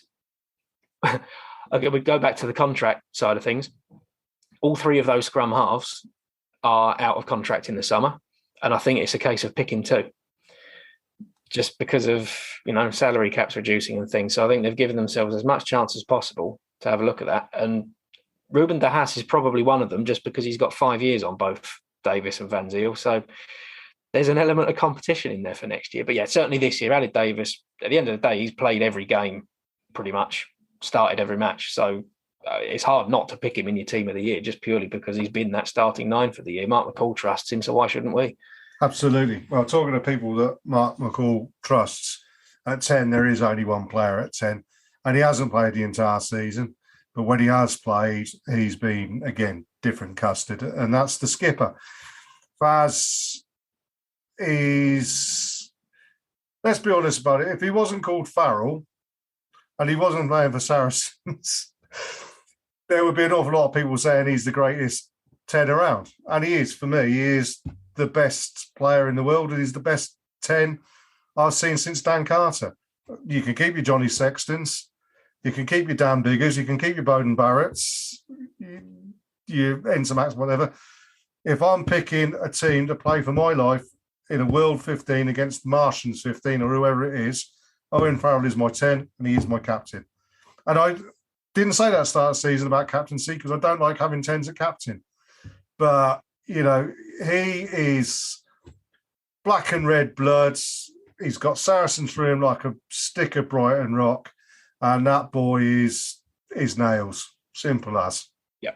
No arguments at all. And we've seen it. I think we've actually seen his game develop as well this year. You see the running to the line and audacious offloads that are coming out of him as well. That's not something that we've always seen from him. Yeah. And I think actually, in a weird way, that also shows why he's a really good 12 for England. So absolutely. I think also as well, it's been good for him is that Marcus Smith has suddenly got a point. Everybody used to say, like, oh, you need to pick Danny Cipriani. Owen Farrell was never worried about Danny Cipriani because he knew that Danny Cipriani would not be consistent enough. And, you know, he was a bit of a flat track bully. Marcus Smith is a great player. No two ways about it. He's a great player. And Owen stepped his game up to compete with that and to be on the same par of him. And fair dues to the guy. He's done it. It's not his natural game, but he's done it and he's been prepared for it. Absolutely. Yeah. He's our 10. Can't argue. No way. Absolutely. 12 picks itself as well. Nick Tompkins, all day, every day. Yeah. Nick was a smidgen away from being my player of the year. An absolute smidgen. You know, Ben Earl's got man of the match performances. Nick Tompkins has. Nick Tompkins is, and that's Eddie's biggest mistake over the last 5 years is not picking Nick Tompkins for England. I think you're probably right, yeah. And I think if I go right back to the start of the season, I think Nick actually had a fairly quiet start. But I think that period of the season, I think anyone who had the 13 shirt on was going to have quite a quiet start to the season just because of the way we had to play. Or I think it was actually at 12 at the time. But yeah, he's scrappy, isn't he? I never understand. You know, he's a lot stronger than he looks, and I think we're going to talk about a couple of other players who are like that as well. But for the size that he seems to be, he's a really physical centre, and yeah, I think he's one of our first names on the team sheet now. And it took a little while to break into the squad. He's been around a long time, but he made his debut very, very early, and he spent a long time waiting in the wings, and it's really, really paid off for him. Absolutely has, you know, and the one thing, you know, when we go back to what we said at the start of the show when talking about Ali Davis getting done for high tackles and everything, two players who don't tackle high, but two players who stop players, Nick Tompkins and Ben Earl, and both of them, you know, they set the template for what all the rest of the players should be doing in tackle-wise. And, you know, it was proven in the semi-final against Queens.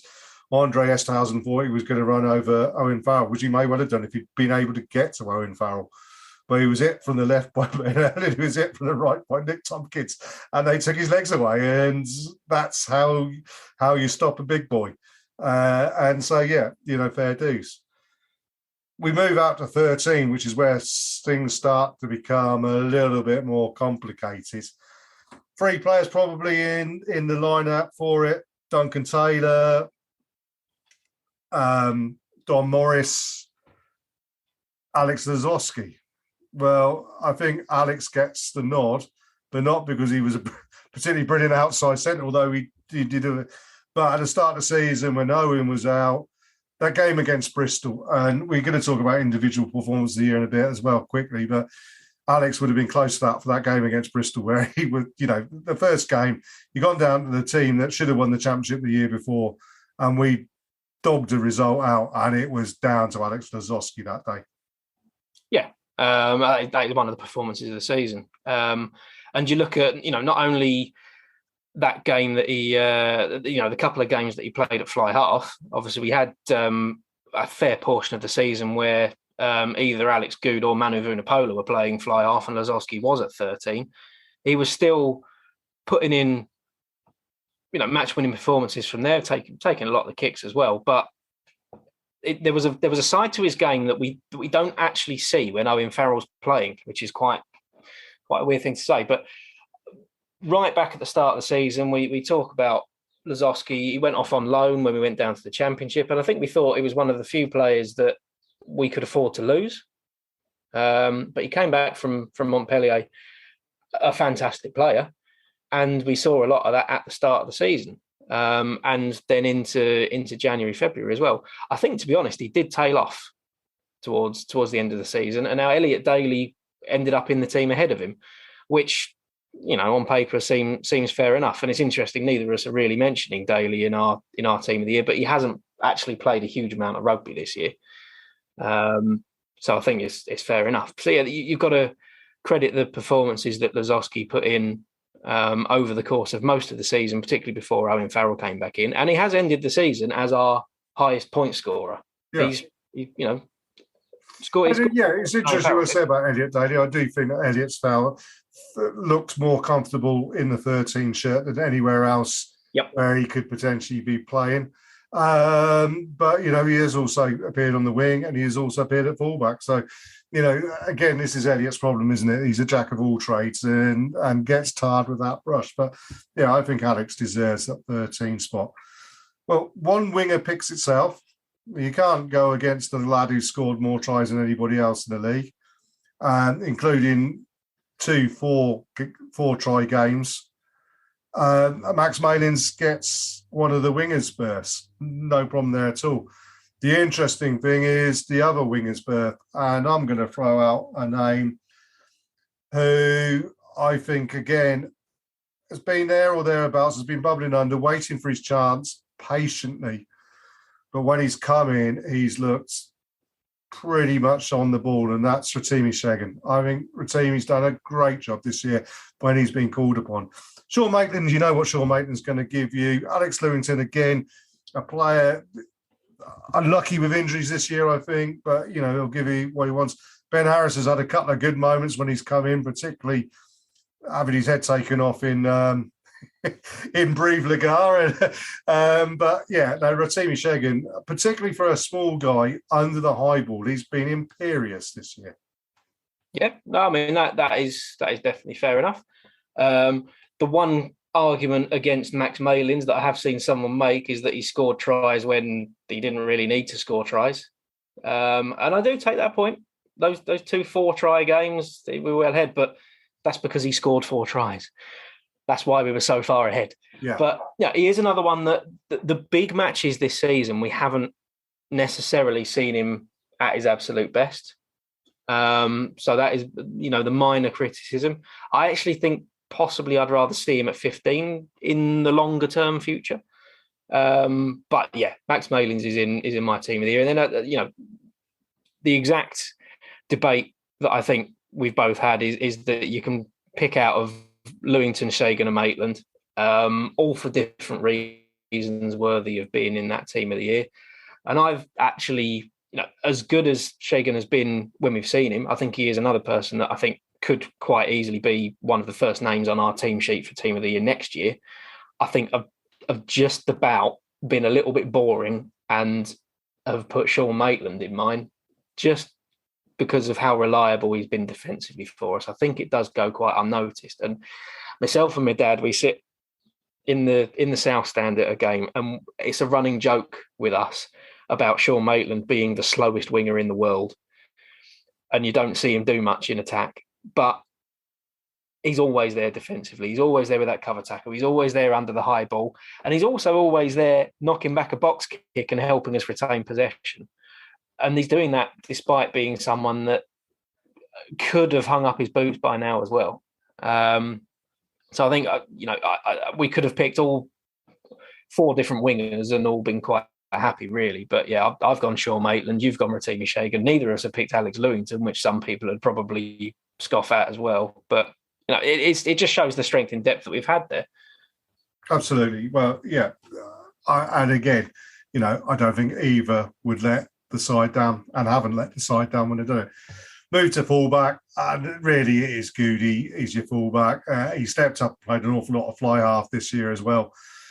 There is a suspicion that he may be tottering on the edge of a cliff edge. I mean, he is nearly 36 now, and an age at which I retired from playing rugby, and I admire anybody who can play at 36 years old and still perform at the highest level. Though there is a point when body cannot cash checks at the brain. And I think Alex is one of those players that's going to be, because he was so quick in the brain, that when he was 26, you can get away with that as a youngster because you're naturally fit. When you're 36 and your brain's saying there's a gap and your body can't go through it, that's when you have a problem. And I think perhaps next year that, Alex is going to be one of those players that maybe is stepping back and Max Malins moves into fullback more often, maybe. Who knows? But this season, you can't argue with what Alex has given us.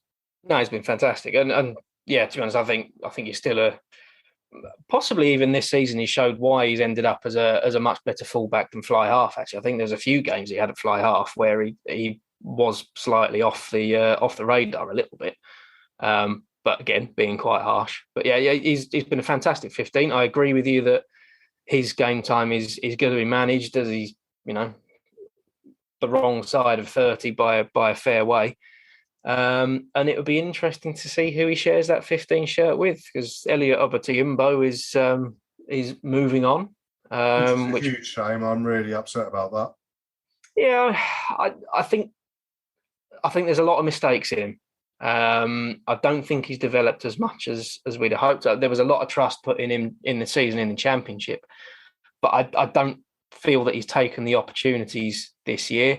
And we don't know what's sort of gone on with contract discussions, what he wants to do with the rest of his career, what he was, what he feels like doing. I mean, he's got a professional career in golf if he wants it, by the sounds of it. He's a scratch golfer and he does a lot of other stuff as well. So, we'll have to see what Elliot's next move is. But it's interesting. It does sort of open the door for a lot of other players. We don't look like we're going to bring in anyone as a fullback. So if Alex Good's game time is being managed, is it Max Malins? Is it Sean Maitland even? Is it Daly? Yeah, I mean, Elliot Daly, to be honest, it could end up being Daly, and I'd be a little bit disappointed because I do see him as a better 13 than 15. Or, is there room for one of the young players stepping up? Manu Vunipola I know he wants to play fly half, but he has shown that he's played at 15 quite a lot. Is he someone that's going to step up at 15 a little bit this year as well? We'll have to wait and see. But Indeed. For now, Alex Good is still brilliant and is still well-deserving of being on that team sheet. Absolutely. Look, we're going to finish it off by giving out our awards. And the first award I want to give out for is Try of the Season. Have you got one in mind, Matt, yourself? Well, I think there's only one, really. Well, I'm hoping you're going to say Magic Theo's Mac Dunk. Oh, no, I was going to go for Alec Clary's. No, yeah, Theo McFarlane. Yeah, that was just, and the fact that the Premiership try of the week didn't even include it. And it was, I can't remember who won it that week, but I think even they turned around and went, no, that was. I mean, and that's exactly why I had Theo in my team of the year. Is that X factor? You've gone for players that are giving you dependability and solidity or whatever. For me, who was a player who ran into people and stopped pretty quickly and just set the ball back, watching the Magic Theo, as I'm calling him, giving it the old basketball, the Magic Johnson, the Magic Theo, the Mac Dunk was just spectacular, wasn't it? I mean, that's just out of this world. It was, yeah, for a second row / back row to throw that in. That is just after a 60-meter run. Yeah. I mean, with the potential that his hamstring had gone about 20 meters from the line. Yeah, I'm not really sure how he managed that at all. I mean, to be honest, yeah, hands down, try of the season, certainly in terms of skill. The only try that comes close, and because of the moment, as opposed to it being a particularly skillful try, it was Jackson Ray's against Harlequins right back in October, I think it was, in the last minute to win us the game. It was a fairly normal try, but just because of the occasion and the moment it was, that's up there as well. But yeah, Theo McFarlane's unreal try, really. That has to be it. Next up, we go for individual performance of the year. And the first name I've written down was Max Malins, because you can't go into 2 games and score 4 tries and not be thought of as individual performance of the year. But I was actually thinking back, and it was the Leicester game. And the week after, I did the podcast with Lawrence Deladio, and we mentioned one player, and I think actually I did say Max Mays, but I'm going to change my mind. Nick Tompkins against Leicester in that match at StoneX with the wind blowing all over the shop. He was just out of this world that day, I think. Yeah, that's a good shout. Now, actually, that's a performance that I think a lot of people would not forget. Forget is the wrong word, but wouldn't have actually realised was happening in a way, because it was such a horrible day for a start.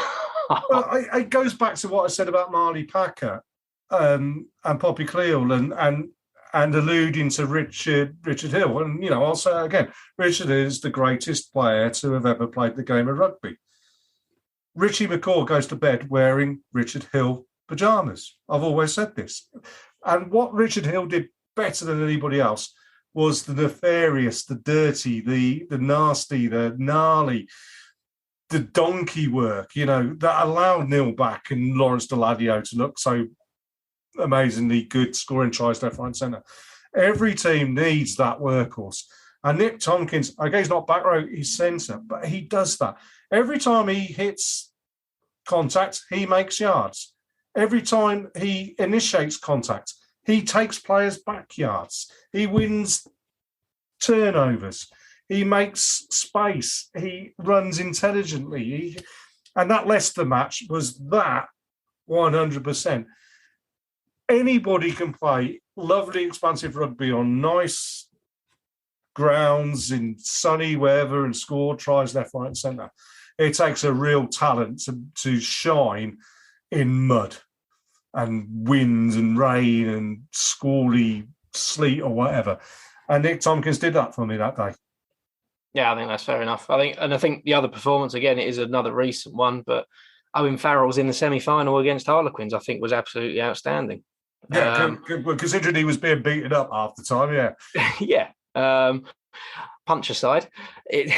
But, he was outstanding on that day, and several other matches this season as well in the running. I think probably against Gloucester in the Challenge Cup quarter final as well. I think he blew them away in that game, if I remember rightly. But there's been a lot. It's a difficult one, this, because there's a lot of good performances.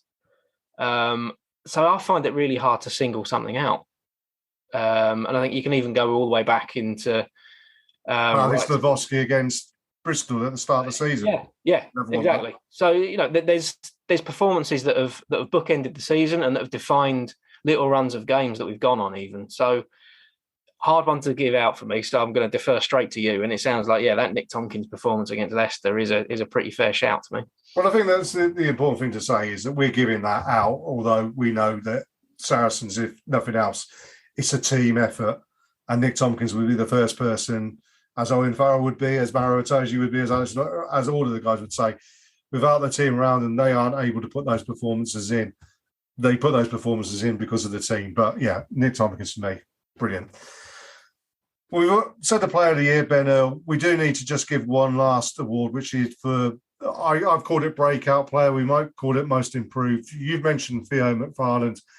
I think two other players have really stepped up this year, which is Andy Christie and Rotimi Shegan. They have really developed. And, you said about Elliot Obitin, that he's moving off. He hasn't perhaps developed in the way he has. You look at other players who perhaps have developed but haven't quite developed quickly. You'd say Don Morris perhaps needs another little step forwards. Ben Harris needs another little step forward maybe. But Theo, Andy and Rotimi have really, that if at the start of next season you saw Andy playing at 8 and Theo at 6 and Rotimi at 11, you'd go, well, yeah, fair enough. They deserve to be the starting 11, 15 even. Yeah, wrong ball. Yeah. I can't argue with any of those three as a breakout player. I mean, I almost struggle in a way to consider Rotimi Shegan as a breakout player because he keeps breaking out. He's sort of having these little run of games, and eventually, I think he is going to find himself as a first choice winger. I think, Andy Christie for me is our breakout player of the season. Personally, I think I've got to look back a couple of years. I mean, I always enjoy watching the Prem Cup games. I always like to try and pick out those young players who look like they're going to come on and do something, in the same way that Maro Itoje burst onto the scene, championed the cup win there, and then went on to do whatever it is that Maro Itoje has done in his career. But Andy Christie actually isn't someone that really... I don't think we really picked him up quite so much as some other players. And in fact, him and Sean Raffel sort of came through at the same time. And it was Raffel that was getting all the plaudits, that was making the headlines with his tackling, with lots of other bits. And Andy Christie was just a little step behind him. But certainly this year, and I think the championship season has worked for him as well. But this year he's that we've had a lot of confidence in him, and quite rightly so. And then again, being the captain in the Prem Cup this year says an awful lot about the faith that we're going to be putting in him over the next few years. And so, Christie for me is that breakout player of the season. On top of that, he's actually got a good 3 or 4 years on Theo McFarland and Rotimi Shegan as well. So who knows what we're going to see from him. Absolutely. And, he's made his international debut. He's on an international tour. Yeah, fair dues. But, Matt, we come to the end. We've done our bits and pieces. People may disagree with us. Feel free to tell us we're wrong on Facebook at the Fezcast, or SSA, is that SASA _ Fezcast on, you'll find us on Twitter anyway. Tell us we've got it completely wrong. We don't care. We're going to finish up now. Before we finish up, there's a few thanks we need to put out there. Obviously, to all of the people who've been guests, whether those be fans or players or coaches.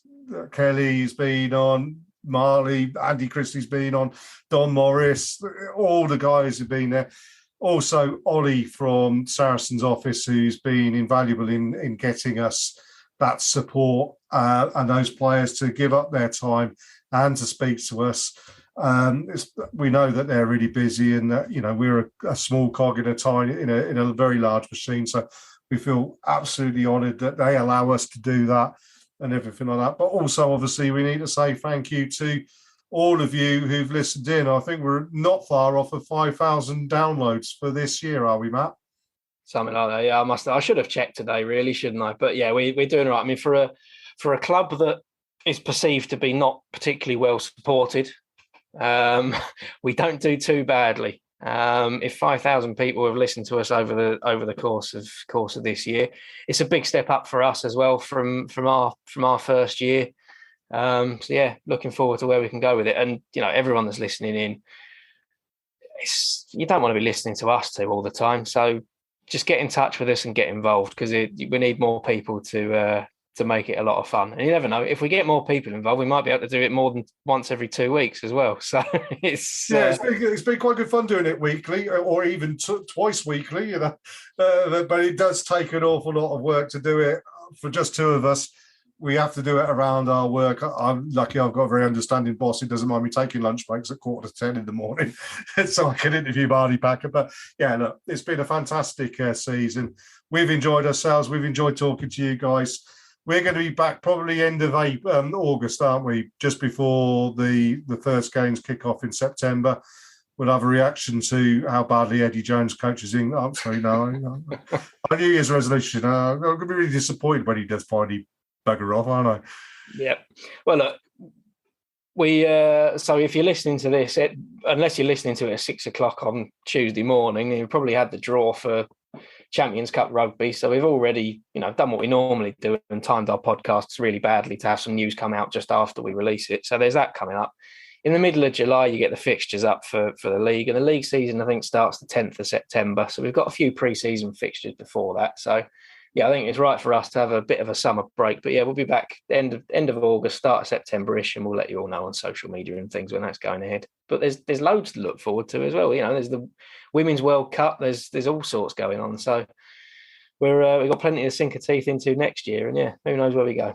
Absolutely. Well, thank you, Matt, for your time. It's been a pleasure as always. Fantastic 247 million episodes or whatever it was this year. And as I say, thank you to everybody for listening. We hope you enjoyed it, and do get in touch with us. And we'll see you again end of August. Have a good summer, folks. It's all right. This is the Fezcast.